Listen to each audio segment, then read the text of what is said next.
At least now the end. This somewhat makes sense now. No, it doesn't. The first time we just jumped the gun. Yeah. So.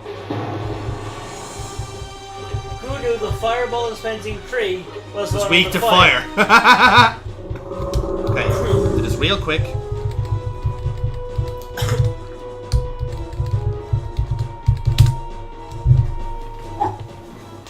Right.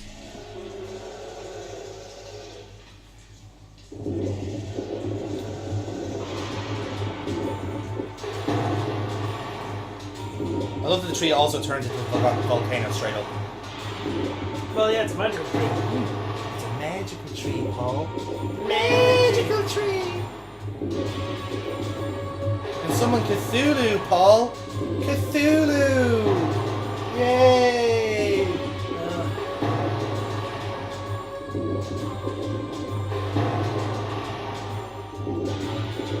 Alright. Now, this is the tricky part. So, I think the crux of this is to not fall into the water. At least from not that height, anyway. Yeah. How much do we have? 9. So maybe we take 10 damage. That's a lot of fall damage. Yes, it is. But at least we don't have any birds to deal with.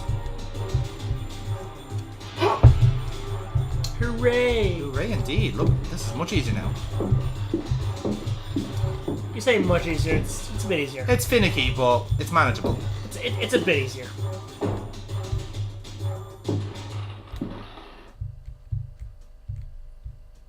Oh, there we are.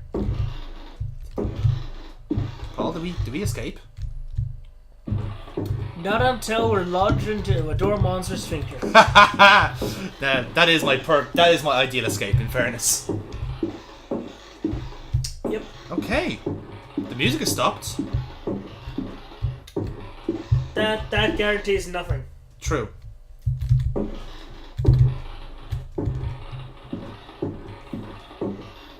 I can see what the crack is now with the walking and running.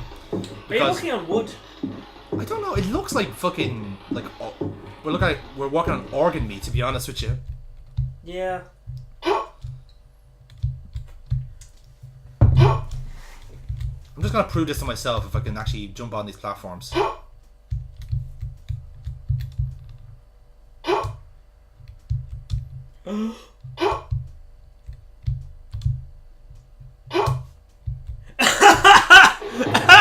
Shake fist at D! Oh god! So that was close. Fucking A+ right until that point. So goddamn close. It's like watching a fucking thoroughbred fall at the final hurdle. Ridiculous. So close to the gold. And now the Skyner came along and broke both his knees. Oh dear, what a shame. Now my slacks are wet. My slacks are soaked, Paul. It looks like I urinated, which is probably the case. You drank a lot, it's fine. All you just need is some medical whiskey and you'll be grand. Good old mama's mixture. Grandmother's mixture. Of whiskey, and stronger whiskey. whiskey, Dagon, and more whiskey. And yet stronger whiskey still. At this stage, she just sticks with poaching. Yeah. It's the only thing that does it for her anymore. Oh shit, we went the wrong way. Yeah, whoopsie doodle. Hey, it's almost as if weird tunnels are confusing. Yes. Maybe that was the point of this all. Yes, there we are. Unfortunately, Carnby was not set up with a GPS, so that's why he got lost that quickly. Fucking hell. God damn it, dude. Sorry, I'm not paying attention. I'm just too excited now. It seems that we've won. You say that, but we're trapped in endlessly looping tunnels. There is no escape. In fairness, it's my own. Mr. Parker. Was that like Jug and Drag? Was it? I don't know where that one. You see, I did the high shrivelly voice because now he's haunting us. That's where I was going. That's where I was going with that. I don't know what you were doing. Into the last hole of the game. Oh, I don't know. It's time yet. Wait, the rats are gone. The rats are gone, Paul. I think we're done. Did they finally die of old age? Probably. This is just a house now. We did it. I think we're done. Okay, now there's one thing we did be sure. Which is? Go to the statue of Artemis and see if we get eaten by spiders. I'd be willing to bet that the spiders are gone. I'm not, we're dead. Well, go on, touch the statue.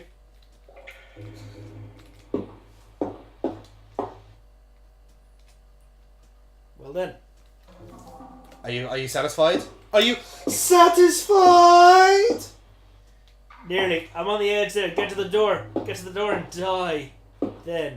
Only then can I be truly happy. We'll see about that, Paul. Oh look! The sphincter is gone! Hooray! The house is cured! Wait. It is! We did it! Damn!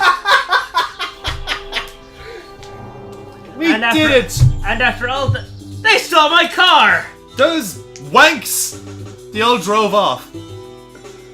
My fucking car! Oh, there it is. Wait. Driver, take me to Alone in the Dark 2, where things get stupid. You won't The have end! to wait. You won't have to wait till then because a fucking zombie is your valet. That's it. We win. Win. We did it, Paul. We cured the house. And the birds are okay again. They're singing, Paul. All the zombies are then let out to be tree valets. It's finally they're simulating the economy. That's what's happening. But that's it. Game's done. Thank fuck for that. Yeah, it actually is done. I can't even... Oh, there we go. So that's it, Paul. We have beaten Alone in the Dark 1. Yay. How did you enjoy that? That was... I think in the realm of Call of Cthulhu, this is probably the best. Shh. Quiet time. You know what? You're right. Yeah, we'll just leave that. Now, Of all the Call of Cthulhu entries, I liked this one the most. I think this was the best game of the three that we played. Now, the first game had much more atmospheric stuff going for it. It had its charm. Because we had to spend so long on the characters, we developed personalities for them, and other stuff. But, oh good god, did it have bugs. It did have a lot of programming problems, you're right. I think the most remarkable thing about this one, I think this was done before Shadow of the Comet. I could be wrong about that, but They have even fewer excuses then. Well, I don't know actually. I'll have to check the like years these came out, but it would actually make sense that this one was after Shadow of the Comet. But either way, like for what it is, like this is one of the first like 3D games to start. Like this is the first survival horror game as well, and I'll be honest, it plays reasonably well for its time. You know, like you get used to the controls after a while. Once you realize that like up, down, left, and right are just like they're not necessarily directions, but they're actual like commands. So, let's say for instance, if you're doing the fighting thing, the up and down, you just have to hold down the buttons, and it goes into the animation. Likewise, left and right are different. The sword plays, the guns, all the things are the same. So in a sense, like it, once you get over that kind of hurdle, again, look at us millennials playing a game fucking like just the same as old as we are. You know, we're just not used to that sort of. We're not millennials, are we? Yeah, I suppose we are in a way. I thought millennials like those born around the actual. But we're kind of living in the millennium, so you know that's the way I kind of identify it as. No, so that's it. It's like 80s kids are like kids who like had their maturing years in the 80s, not actually born in the 80s. I don't know. Anyway, but no, I think like ultimately that the action was decent again for its time. The monsters. First time you got eaten by chickens. We did get eaten by chickens. We got who really had a lot of teeth. They did have too many teeth, I'll be honest, and like one polygon per teeth as well. So those polygons were doing a lot of work there. Yeah. I will say, I think what this one like was really impressive was with the lore as well. Like the way it kind of broke up the action with the books. Like it's something that would be frowned upon now, but it was just like a nice little palate cleanser from all the action. It was your reward for killing off monsters or solving puzzles. You get to find out a little bit more about what's going on. They also lend ideas of how to solve puzzles. Yeah, that too as well. Or even sometimes, like in some cases, we got like the book explaining why like a puzzle worked. Like the knight, like I think we did the knight thing at probably at a sequence. Like the trying to saturate the knight. We were probably supposed to read the book first and then kill that knight off, but either way. The smoke is another one as well. But ultimately I actually quite enjoyed this, Paul. I don't know about you. I did. I did enjoy it because it wasn't wandering around town looking for the threaded plot because wow, there was things you could do. It wasn't easy. Like you could experiment with some things, but no, you don't have the item for here. But there's so much more to explore, but also so much less because it's just a confined space. It's a confined space, exactly. So yeah. it makes enormous economy out of what space it has. And it didn't have that weird thing that you can get these days for roguelikes where. And this house has 18 rooms on the left side and 2 on the right. Yeah. And these weird branching messes. It was a house, and it was shaped like a house. Yeah, there was a in essence a linear path of how to do things. Like you get this item, and this item works in this room, and then this room opens up to this room where you have an item to solve that. So everything can be done in a genuinely like logical pattern. You know, that's the way. That's the reason I like this as well. Like the puzzles ultimately were fairly straightforward. They weren't like obtuse like some of the Prisoner of Ice ones were. In the end, and same with the Shadow of the Comet ones had some very that place what on a stump to turn into a bird. Yes, at least there wasn't any of that shit here. Go into the woods, totally unadvised or provocated. Place an item on a goddamn stump, turn into a goddamn bird, and fly to a Native American who gives you a plot dump. Maybe that's what's the crack here with the birds here. Maybe they're like previous protagonists of Shadow of the Comet. Maybe Bolliskin was one of the birds. Also, that's another positive of this. Bolliskin was back, and he sounded beautiful. The voice acting, I will say, is goofy.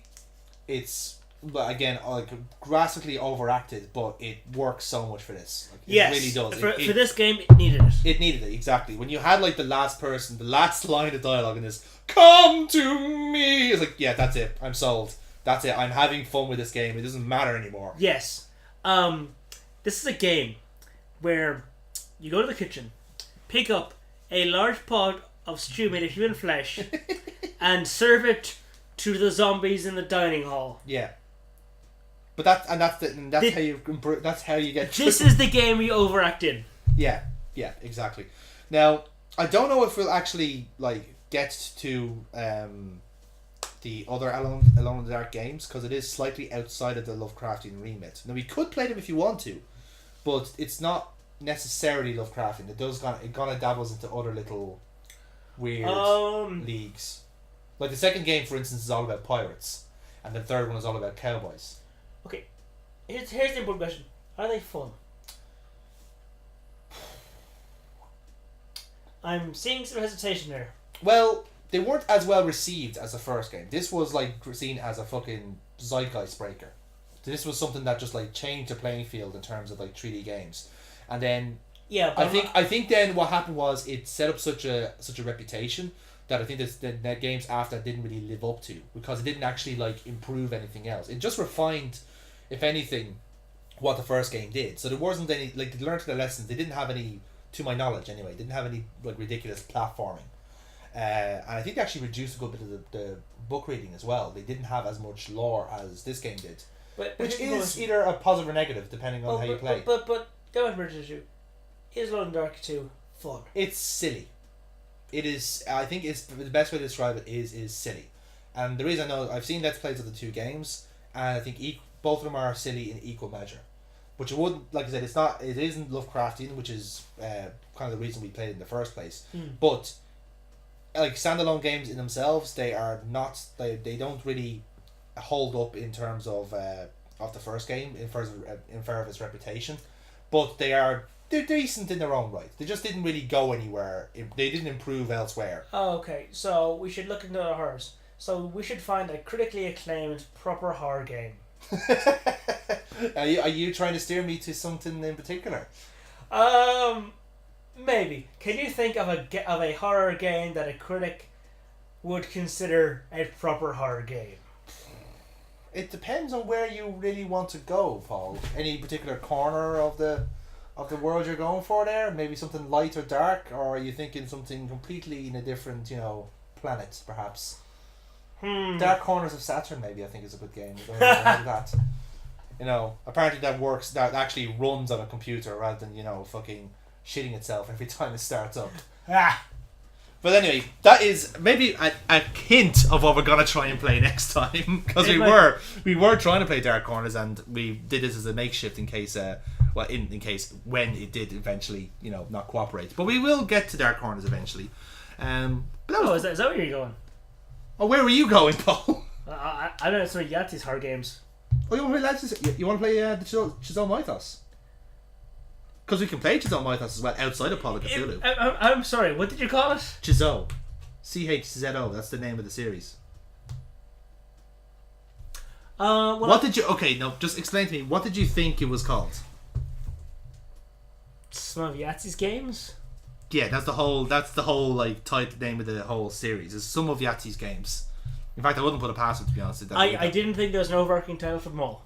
Well, that's what the retroactively what it was. So if you want to play that series, then I'm more than happy to oblige. I played the space one and actually really enjoyed it. Okay, well, there's 4 in the series, so if you want to do that, then we can do it outside of Call of Cthulhu. Have it as your own little let's play. Not overtly Lovecraftian, but there are certainly horror themes that could happen. That could happen in Lovecraftian mythos. Fair enough. Well, if you want to do... So, we could do some research into it and then say if maybe, but... Yeah, okay. Well, we might do that then. That's a little, It is in the realm of possibilities. Yeah. Well, that's something to look forward to then, isn't it, boys and girls? Perhaps. If we really can't get Dark Corners of the Earth to pan out. Which Dark Corners of the Earth. Yes. Blah. It's also bad if we can't even say it.